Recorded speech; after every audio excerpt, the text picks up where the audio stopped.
And when you're able to do that, you're able to go out and create your own opportunities because you have a little more courage. You're not so worried about rejection. I'm sorry, what does this mean? 10 minutes? Okay, thanks.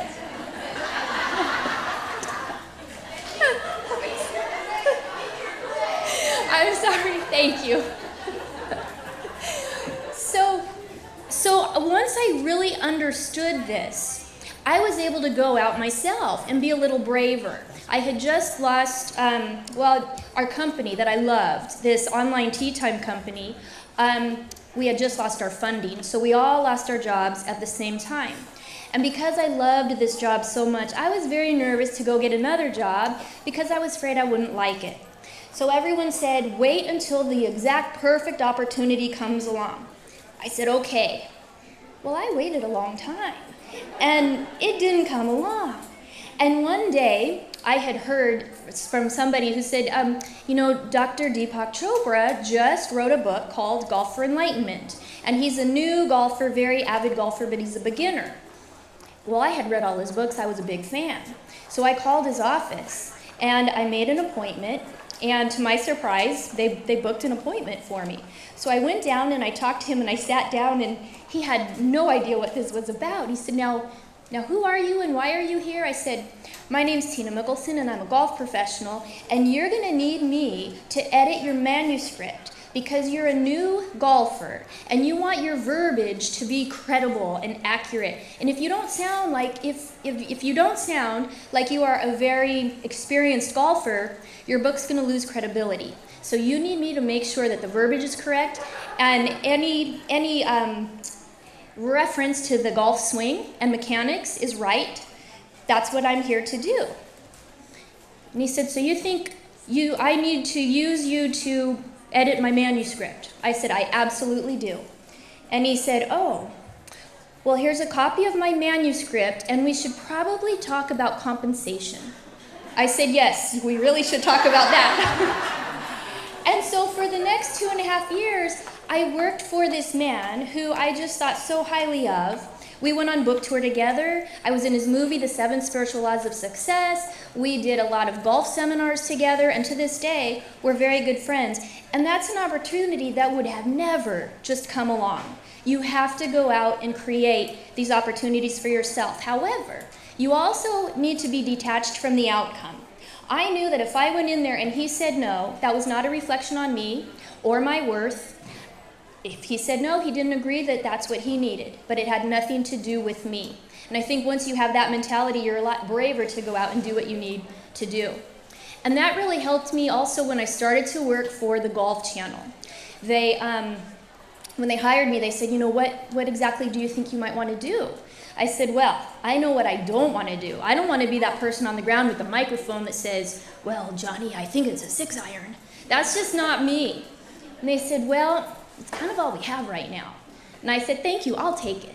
And so sometimes we have to do things we don't want to do in order to kind of get our foot in the door. And so this was my very first day, my first tournament. It was in January, first tournament back.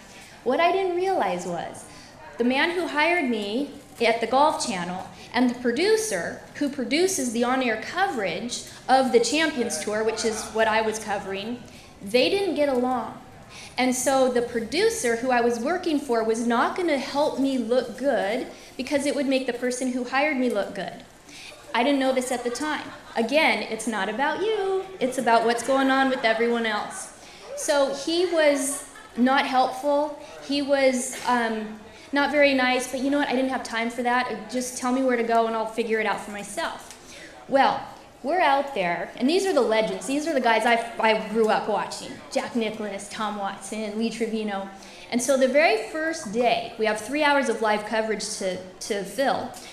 Half hour into it, it starts to rain. And I don't know what to do. So my producer, now you've got the big headset and the pack and the microphone, and my producer says, go to the locker room. We're doing one-on-one interviews. I said, there's so many other guys on this crew. Why is he sending me into the locker room? So I went into the locker room, and there's all the legends in front of me. Lee Trevino, Jack Nicklaus, everyone. Some of them are in their boxer shorts. Some of them just have their socks on. And, not just their socks, Not just their socks, but, Oh, so I was very flustered. And my producer said, "Do you see the camera crew yet?" I said, "No, I don't see it." And my headset's moving, the antenna's going around. So I made my declaration to these guys. I said, "You know what, you guys, I don't want to be here any more than you want me to be here. It's really uncomfortable." And Tom Watson said, "Tina, you can be in our locker room anytime you want." And so that sparked a little bit of a conversation. And so just then my producer said, "If you don't see the camera crew, I want you walking around that locker room looking for them." I said, "Okay." So I started walking around, and he said, "You see them?" "No." "Tell me what you are looking at right this very second." I said, "Well, I'm looking at Vicente Fernandez standing at the urinal." And that's what I saw. He said, "Are you in the men's locker room?" I said, "Yes." He said, "You are supposed to be in the ladies' locker room. Get out of there." So I went to the ladies' locker room. Sure enough, they had 2 chairs, very nice set, for us to do one-on-one interviews with the guys. So anyway, that was my mistake, and I was just hoping that my mistakes would be something that I could laugh at and learn from. And what I did learn was, after that incident, everybody knew who I was. So now I have players saying, "Hey Tina, you need an interview?" "Not right now, but thanks, maybe later." That was the hardest thing for me, was to ask guys for an interview.